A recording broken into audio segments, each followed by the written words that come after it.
네, 안녕하십니까. 오늘은 지금 홍콩에 나와 있습니다. 워크샵 개념으로 저 같은 경우엔 왔다고 보면 되고, 휴가 겸 생각 정리를 할 겸 왔습니다. 왜 4월부터 브랜드 전개한다고 했잖아요.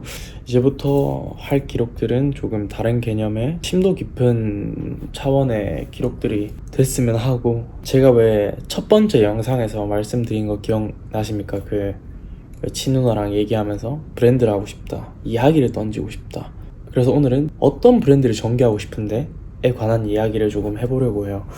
지금 당장에 드는 생각들을 좀 정리하다가 영상을 켜야겠다 싶어서 저는 일론 머스크를 되게 좋아합니다. 팀 쿡 되게 좋아하고요.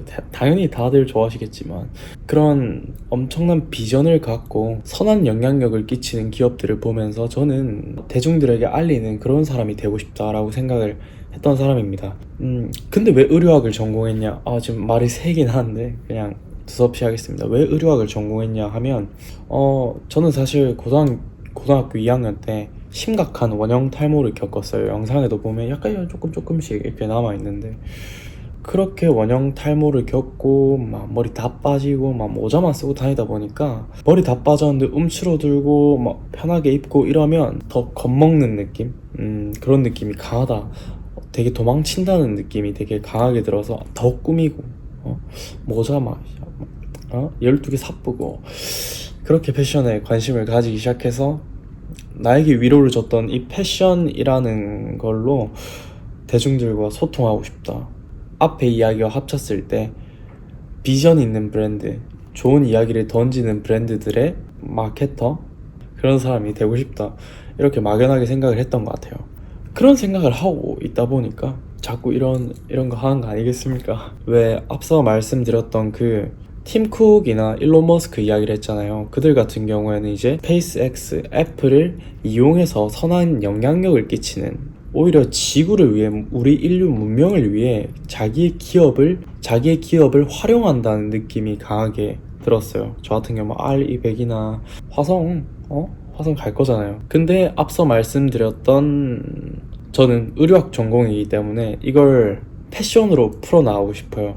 그들은 제품과 테크, 기술들로 이제 실질적인 인류 문명의 발전에 도움을 주지만 패션으로는 어렵다고 생각을 합니다. 그 일론 머스크 로켓 다시 돌아온 거 봤죠? 어떤 이야기들을 할 것인가, 그게 쟁점이다. 어떤 이야기들을 하고 누구에게 그런 이야기를 던질 것인가, 그게 가장 중요하다고 판단이 돼서 우선 누구에게 던질 것인가, 이건 명확한 것 같아요.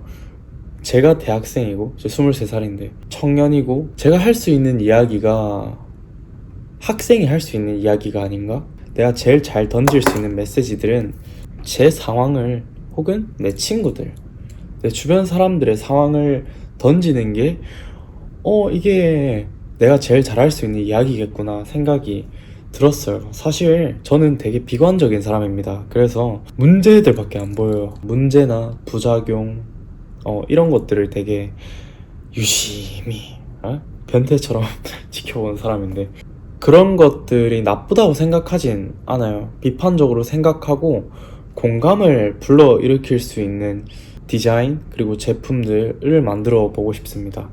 대학생들이 겪고 있는 문제들을 쫙 나열을 했을 때 고용 안정 문제, 주거 문제, 의료 문제는 현실적으로 거의 없다고 생각을 하고요. 디지털 중독 문제 등등 되게 많은 문제들이 있다고 생각을 했는데, 대학생들이 취업 준비를 할 때 가장 우선시 보는 부분이 돈입니다. 돈. 의료학 패션학과로 얘기를 하자면 대부분이 자기가 좋아하는 일이 아니에요. 그러다 보니까 더 돈을 생각하고 임금을 보고 취업 준비를 하는 경향이 강하고요. 패션이 아닌 학과들 같은 경우에도 임금이나 미래에 좀 유망하다거나 그런 쪽으로 선택하는 것 같아요. 저도 이 명확한 꿈이 생긴 게 얼마 되지 않았거든요. 사실 대학교 1학년 때까지 엄청 많이 방황을 했어요. 당장 의료학과는 왔는데 저는 메시지를 던지고 싶은 사람이었지, 옷을 만들고 재단하고 그런 상황에서 이제 미래를 생각하다 보니까 좋아하지 않는데 당장에 이거를, 그래서 돈 많이 주는 직종들로 봤던 것 같아요. 그런 상황에서 이제 너 하고 싶은 거 해 라는 말을 들었을 때 저 같은 경우에는 누구나 안 하고 싶냐고. 당장에 없고 설사 있다 하더라도 효율을 추구하면 안 되는 거 알지만 현실적으로 움직일 수밖에 없는 이 상황도 알아줘야 된다는 겁니다.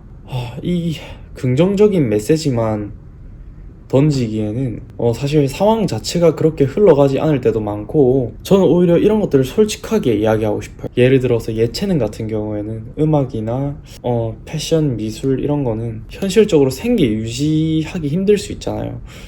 그런 부담감, 위험 부담을 다 안을 정도로 내가 이걸 사랑하나? 라는 의문부터 시작해서 쉽지 않은 거죠, 현실적으로. 그러다 보니까 마음속으로는 알고 있죠.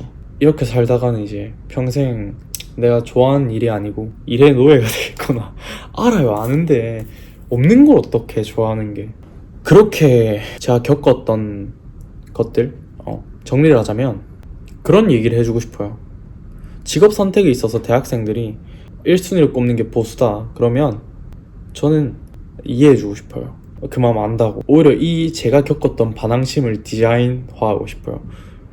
하고 싶은 게 없어서 어쩔 수 없다고, 혹은 하고 싶은 게 있어도 현실적인 제약 때문에, 이 돈의 크기 때문에 선택할 수 없는 거라고. 이런 의견도 대변해서 청년들과 젊은이들의 이 대변에서 한번 던져보고 싶다는 생각을 했어요. 왜냐하면 사회는 부정적인 상황을 말하면서 긍정적인 결론을 도출하길 원하니까. 제가 첫 번째 영상에서 말했던 것과 유사하기도 합니다, 사실. 그게 옳은 방향이긴 합니다. 제가 생각했을 땐 그래요. 현실적으로 대학생들의 문제를 반영하고 있지 못하다, 이런 생각도 들었어요. 지금 처해진 현실이 팽배하게 능력주의 사회, 자본주의 사회에 우리가 살고 있는데, 이게 지금 홍콩 와서 생각했던 첫 번째 메시지고요. 이게 쓰일지는 모르죠. 그렇지만 이런 것들을 좀 구체화해서 메시지를 던지고 싶다 라는 생각이 들었어요. 두서없이 지금 이야기를 말했는데, 브랜드 전개, 그러니까 그런 걸 시작했다라는 차원에서 이야기를 드리는 거고, 이러한 것들, 제 생각들을 좀 정리해서 한 번 더 어떤 이야기를 던질 것인가에 관한 주제로 다음 영상에 아마 뵐 것 같아요. 그럼 다음 영상으로 뵙겠습니다.